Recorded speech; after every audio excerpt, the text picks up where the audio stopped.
दर्शी संत रामपाल जी महाराज के अमृत वचन। यदि इतनी लंबी उम्र भी हो जाएगी अक्षर पुरुष जितनी, तो भी अंत में तेरी मृत्यु होगी।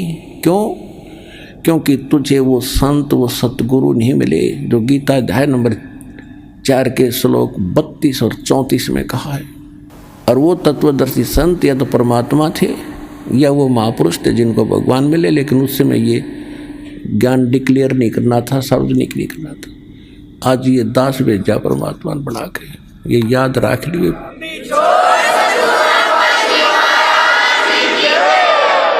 इतनी उम्र बुलंद मरेगा अंतरे। क्यों? क्योंकि सतगुरु लगे न कान न बैठे वो संतरे। ना तो कोई सतगुरु मिला, वो संत नहीं मिले, जिस कारण से कहते सुखदेव ने 84 भुगती बना पजावे खरवो, और तेरी क्या बुनियाद पर तू पंडा पंथ पकड़वो। ऐसी साधना करके सुखदेव जैसे महर्षि ने गधा बनना पड़ा। एक बार अपनी हिस्ट्री बताते हैं सुखदेव जी। उसको दिव्य दृष्टि प्राप्त हुई और डिस्कशन चल रही थी, उसमें एकदम झटका लगा उसको सब ऋषियों के बीच में उसने अपनी आत्म कथा बताई कि एक समय मैं गधे की योनि भोग रहा था और कुम्हार ने खूब काम लिया पुजावे के ऊपर, और जब मैं अंधा हो गया मुझे छोड़ दिया। कर्म अनुसार अंग भंग होते हैं और यहाँ दोनों कर्म भोगने पड़ते हैं जब तक परमात्मा कबीर जी की भक्ति हम नहीं करते हैं। परमात्मा कबीर जी की भक्ति इस दास से प्राप्त होने के बाद आपके पूर्व के सारे पाप कर्मों पर क्रॉस लगा देगा, खत्म कर देगा, भगवान नष्ट कर देगा। जब ही सतनाम हृदय धरो भयो पाप को नाश, हृदय से चिंगारी अग्नि की या पड़े पुराने घास। 1000 टन घास पड़ा हो अड़ंगा और उसमें एक माचिस की सीख लगा दे, सारे ने फूंक कर राख बना देगी और चलेगी तेज हवा, कहीं की कहीं जाकर पड़ेगी, ग्राउंड साफ हो जाएगा। जैसे सूरज के आगे बदरा ऐसे कर्म छयारे, प्रेम की पवन करे चितवंजन जल के तेज नयारे। आत्मा और परमात्मा के बीच में ऐसे पाप कर्म बाधा बने हुए हैं जैसे सूर्य के बीच में बादल हों और तेज हवा चलती है उन बादलों को तितर बितर करके, और वो स्वच्छ प्रकाश आप तक पहुंचा देती है। ऐसे बताते हैं कि जैसे सूरज के आगे बदरा ऐसे कर्म छयारे, और प्रेम की पवन और करे चितमंजन फिर झलके तेज नयारे। यानी ये सतनाम का जाप करें, आत्मा में प्यार जागेगा, आंसू आने लगेंगे आपके, टप पड़ा करेंगे। मालिक की चर्चा जरा सी शुरू होती, अभी तो हमारे अंदर वो अड़े पड़े हैं पाप कर्म, हमें अंदर से वो उस स्थिति में आने नहीं देते आत्मा को। और जब ये आत्मा उस स्थिति में आवेगी तो कहते प्रेम की पवन, और फिर करे चितमंजन, मालिक का शुक्र करे, याद रखे दाता ने, फिर झलके तेज नयारे, न्यारी रोशनी होगी, आत्मा भगवान की तरफ बढ़ेगी। तो क्या बताते हैं कि सुखदेव ने 84 भुगती बना पजावे खरवो, और तेरी क्या बुनियाद प्राणी तू पेंडा पंथ पकड़वो। अब वो बता रहा सुखदेव कि मैं गधा बन गया, छोड़ दिया मेरे मालिक, नंदा हो गया, चलता चलता जा रहा था, पगडंडी का आइडिया लगा कर आगे को जंगल में चला गया। आगे नाला था थोड़ा सा 2-2.5 फुट का, उसमें आम व्यक्ति का दुक्का जाता था, वो तो जंप लगा जाता वहाँ से। मुझे दिखाई नहीं दिया, मैंने अगले पैर फंसने लगे, मैंने जंप लगानी चाहिए, बीच में फंस गया, आगे मुंह टिक गया, पीछे बैक लग गई और पैर लटके भाई के।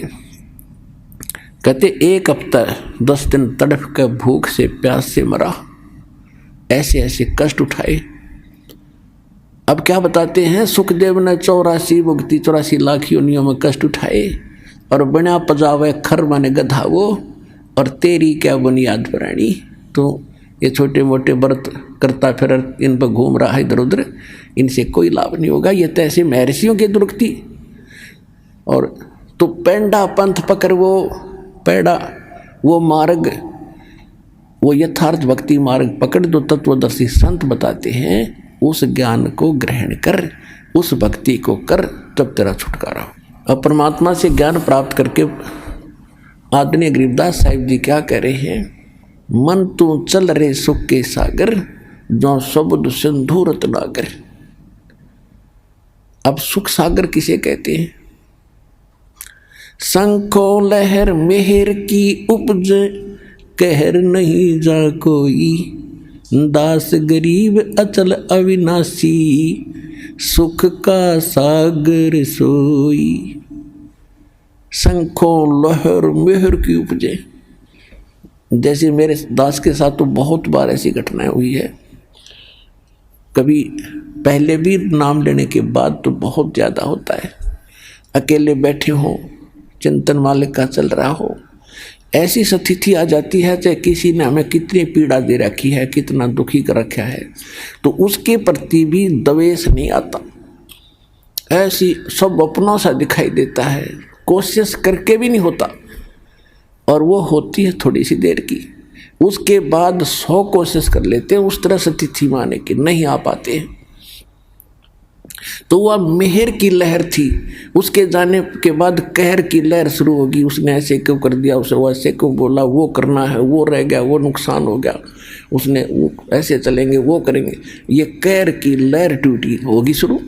तो कहते हैं वह शंखों लहर मेहर की उपजे, वह ऐसा भाव रहेगा। और कहर नहीं जा कोई दुख नहीं, कोई कष्ट नहीं। और दास गरीब अचल अविनाशी, सुख का सागर सोई। अब क्या कहते हैं? मन तू चल रहे सुख के सागर, जहाँ शब्द सिंधु रत्नागर। रत्नागार, आगार मन डिपो खान, वह सुख की खान है। सतलोक यानी जिसमें कि उस चीज का अभाव नहीं। कोयले की खान है, कोयला निकाल ले जा, अंत नहीं आता।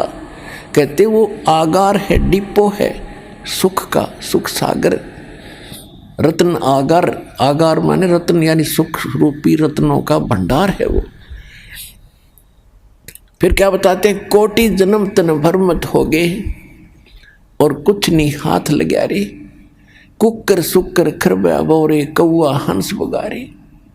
कोटि जन्म तू राजा की न मिटी न मन की आशा, और भिक्षुक होके दर दर घूमया, ये मिला ना निर्गुण रासा। आप ऐसे भी साधक रहे हो, घर त्याग दिया प्रेरणा पाके, जंगल में बैठ के गांव से भिक्षा मांग लाए, सूखी रोटी जैसी मिली उनको 2-2, 3-3 दिन वृक्ष का बांध देते थे पहले ऋषि मिली, और सूख जाती थी, फिर उनको पानी में भिगो भिगो के 2-2 दिन खाते थे कि रोजाना कौन जावा टाइम वेस्ट कर ले। कैसे ऐसे कहते हैं, ऐसे कठिन तप साधना भी तूने की जिसके कारण आप इंद्र की पदवी भी प्राप्त कर ली, स्वर्ग का राजा बने, पृथ्वी के राजा बन गए।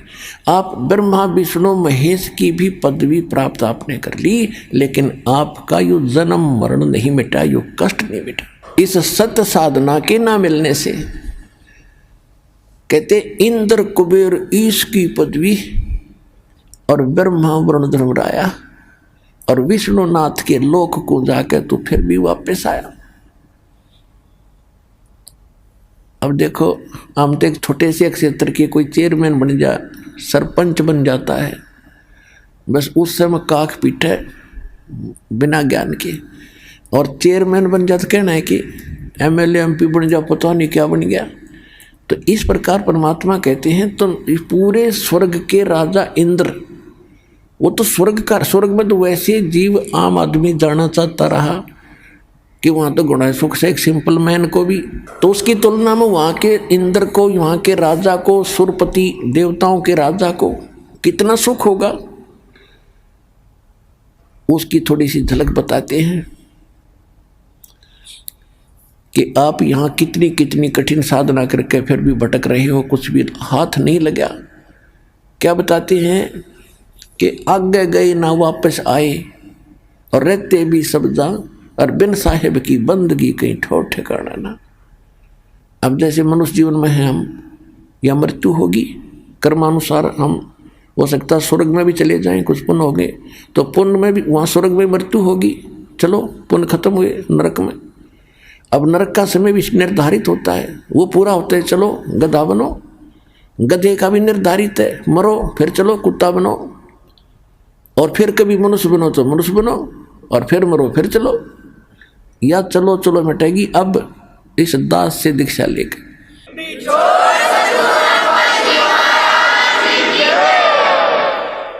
तो क्या बताते हैं कि एक समय मार्कंडे ऋषि, देखो गीता अध्याय नंबर 4 के श्लोक नंबर 25 से लेकर 30 तक यही निर्णय दिया है कि जो भी जैसी साधना करा, कोई ब्रह्म साधना करता है, कोई देवताओं की पूजा करता है, कोई हठ योग करता है, कोई तपस्या करता है, कोई स्वाध्याय करता है, कोई अहिंसावादी तीक्ष्ण व्रत जैसे मुंह पर पट्टी बांध कर नंगे पांव फिरना, इसी को मोक्ष मान रहा है। ये सभी अपनी अपनी साधनाओं को पाप नाशक मानते हैं। पाप नाशक मीन मोक्षदायक, पाप नाश होंगे तभी तो मोक्ष मिलेगा। इसी प्रकार मार्कंडेय ऋषि उसी कैटेगरी का था। उसने ब्रह्म साधना को सर्वोत्तम मान रखा था। इन ऋषियों को ब्रह्म से ऊपर ज्ञान नहीं था, तो फिर भी उसने घोर तप कर रहा था बंगाल की खाड़ी में। अब जो स्वर्ग का राजा बनता है वो बहुत ज़्यादा या तो कोई पुण्य धर्म कर रखे हो, यज्ञ 100 यज्ञ करनी पड़ती है उसको, 100 मन देसी घी उसमें एक बार में लगाना होता है। उसकी कुछ टर्म कंडीशन होती हैं कि 100 यज्ञ करे तब तक वो कोई कंडीशन नहीं फेल होनी चाहिए। यदि उसकी कोई भी वह कंडीशन भंग होगी तो वो फिर नए सिरे से करनी पड़ती है। ऐसी उसमें बहुत भयंकर मर्यादाएं हैं। और दूसरी प्रकार से इंद्र बनता है तप करके, और उस तप के दौरान यदि उसका तप भंग हो जाता है, खंड हो जाता है, तो फिर नए सिरे से उसको करना पड़ता है।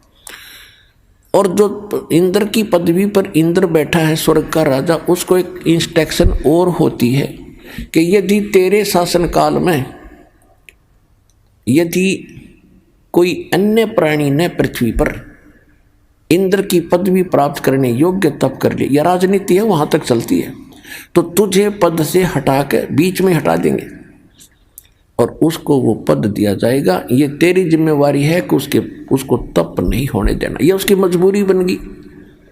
तो इंद्र राज तो करे है, इसके साथ यह टेंशन साथ रहती है कि कोई ऐसा तप ना कर ले जिससे मेरी इंद्र की पदवी भंग हो जाए। जैसे विश्वामित्र लगा था तप करने, उसके पास स्वर्ग से एक उर्वशी भेज दी और पहले उससे शादी करवा ली। एक लड़की होगी, 6 महीने बाद घेर के लड़की ने भागी, मेरा काम पूरा हुआ ऋषि जी, संभाल तेरी बेटी ने। तो ये सब इंद्र का जाल है, इस काल का जाल। इस इंद्र ने ये सब कर रखे हैं, इसको सतर्क रहना पड़ता है। इसने सब जगह अपने गुप्तचर छोड़ रखे होते हैं। तो गुप्तचर ने आके बताया कि एक मार्कंडे नाम के ऋषि बैठे बंगाल की खाड़ी में, बहुत समय से तपस्या कर। इंद्र ने सोचा बड़ा तगड़ा संत है, उर्वशी भेज दी, उसको कुछ सिद्धियां दे दी, ऋषि के आसपास ऐसा वातावरण बना दिया खूब नॉर्मल सा, बसंत जैसा, और ऐसी मीठी मीठी सारंग अपने आप आवाज़ें आने लगी जैसे साज बजते हैं, यानी उसको प्रेरित करने के लिए। और स्वयं सामने थोड़ी सी दूरी पर डांस करने लगी। ऋषि की आधी आंखें खुली थी, आधी बंद थी। वो खूब डांस वगैरह करके थक ली, तो उसने देखा कि ऋषि टस से मस नहीं हो रहा और देख भी रहा है। लास्ट में वो डी वस्त्र होगी, कति नगन खड़ी होगी कपड़े उतार के। तब ऋषि ने कहा कि हे बहन, हे बेटी, हे माई, आप ये क्या कर रहे हो, यहाँ कैसे आए हो? तो शर्मिंदा होकर उसने सब वस्त्र पहन लिए। फिर आके कहने लगी कि हे ऋषि जी, मेरे इस रूप को देखकर इस बनखंड में जितने भी और तपस्वी थे वो मुझे मालूम है उनकी क्या दशा होगी, लेकिन आप पता नहीं आपकी समाधि कहाँ थी और आपको ये प्रभाव नहीं हुआ। तो ऋषि ने कहा कि जहाँ मेरी समाधि थी, जहाँ मैं डांस देख रहा था, वहाँ तेरे जैसी तो नाचने वालों की नौकरानी थी, उनके पैर धोने वाली। तुझे क्या देखूं फिर मैं? अगर तेरे से कोई सुंदर होना उसने भेज दे। तो वो कहने लगी जी, इंद्र की पटरानी मैं ही हूँ, यानी सबसे ब्यूटीफुल औरत स्वर्ग में इंद्र की पत्नी होती है, उसका नाम सची होता है। तो मार्कंडे ऋषि ने कहा कि मेरी समाधि ब्रह्मलोक में थी। ब्रह्मलोक सबसे बड़ा होटल है इस काल का। प्रत्येक जैसे एक तो कॉमन होटल है स्वर्ग नरक को तो कोई जाओ उसमें, एक विष्णु के लोक में विष्णु का पुजारी जाता, वहाँ एक रेस्टोरेंट है, वहाँ ये बकवाद है और स्वर्ग क्या है। तो ये सबसे ज़्यादा कॉस्टली और सबसे ज़्यादा बकवाद उस ब्रह्मलोक में है। तो मार्कंडे, अब जैसे आप देखते हो, अब देखो हमने देखा करते, एक देखा हमने बड़े ऊंचे से टीले पर बैठा एक साधु, जब ये ज्ञान नहीं था, और चिमटा गाड़ रखा, धूना ला रखा, और लोग जाओ कोई दूध का लोटा ले जा रहा है, कोई कुछ ले जा रहा है, और दर्शन करें जा जाकर माथा टेके, दूर तो दिखे।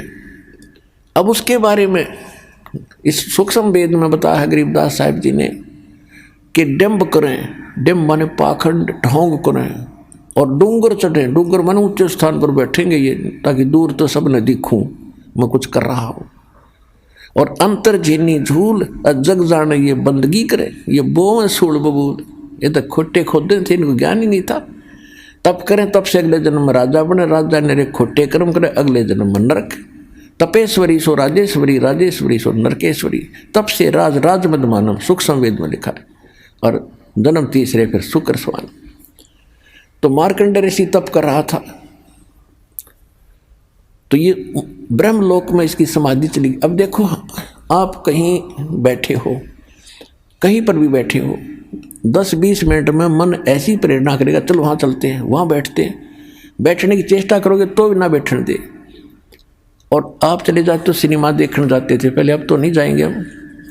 तो 3 घंटे का न्यों नहीं पता लग गया कितनी देर में गई, क्योंकि नई नई बकवास देखने मन को चाहिए, तो ये बैठा रहेगा। तो ये क्या करते हैं कि इनका कोई कमल खुल जाता है साधना से, ऑटोमेटिक कोई पिछले संस्कार से, पहले भक्ति युक्त लोग थे, बहुत थे, अब ना खुलता किसी का, तो वो पुराने संस्कारों से वो खुल जाता था।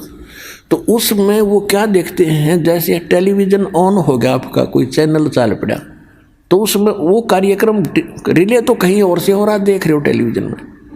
तो ऐसे जो ब्रह्मलोक में डांस हो रहा था, उस ऋषि ने वहाँ दिखा था, वो सामने, वो खुल कर सामने रिफ्लेक्ट हो जाता, जैसे डिस्प्ले पर आ जाता है। तो वो डांस देखा था, हम सोचा तपस्या कर रहा है, ना मन टेकन दे इन्हें। तो ऐसी थी इनकी तपस्या, मूर्ख बना, आप भी बन रहे थे, हम इनके पीछे लगे रहे, बड़े सिद्ध पुरुष हैं। इसलिए जब उसने इस औरत से भी सुंदर औरतें वहाँ दिख रही थी, टारगेट इसका वहीं जाने का था कि इस नाम के जाप तो इस साधना से वहाँ जाऊँगा, फिर इनको वहाँ मिलेंगी मुझे। और ये नाम भगत क्या करते, इनका टारगेट क्या था।